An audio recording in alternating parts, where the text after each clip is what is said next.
So you're finally ready to purchase your wheel and tire setup for your Subaru, but when you start scrolling through all those wheel options, you realize this isn't as easy as you thought. What wheels fit best? What brand of all-terrain tires do I want? It becomes a bit overwhelming. We're going to go over the different measurements and what could cause rubbing in the long run. Wheel and tire fitment is a lot of trial and error, but when you know these specifications, you can make a more educated decision. Let's start with tires. If you've ever bought tires before or even just looked at the ones on your car, you may notice the 7-digit code right here. This represents the size of your tire, and it's split into 3 different measurements.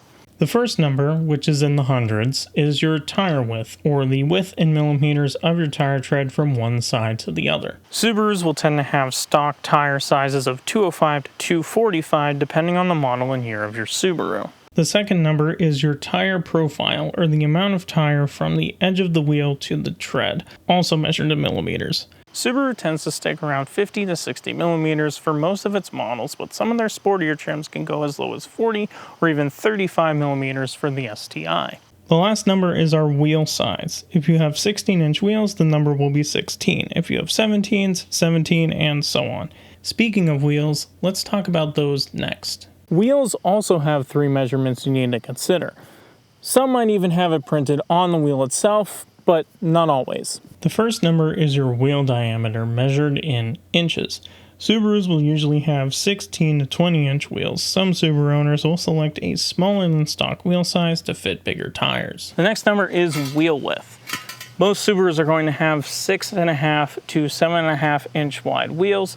The WRX and STI are going to have 8.5 inch. The last number tends to be more complicated at first glance, but this is your wheel offset, measured in millimeters. Wheel offset is the measurement of how far the hub of your wheel is from the center of the wheel's barrel. Now, if you have a wheel where the hub is towards the center of the barrel or at the center, that is going to be known as center offset or zero offset.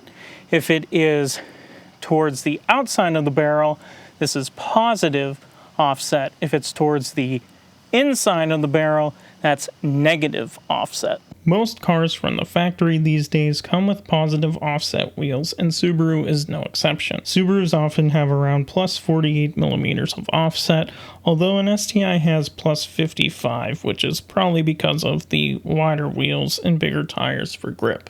Now that we know what our measurements are, we need to answer the question, what will rub? Well, any of them.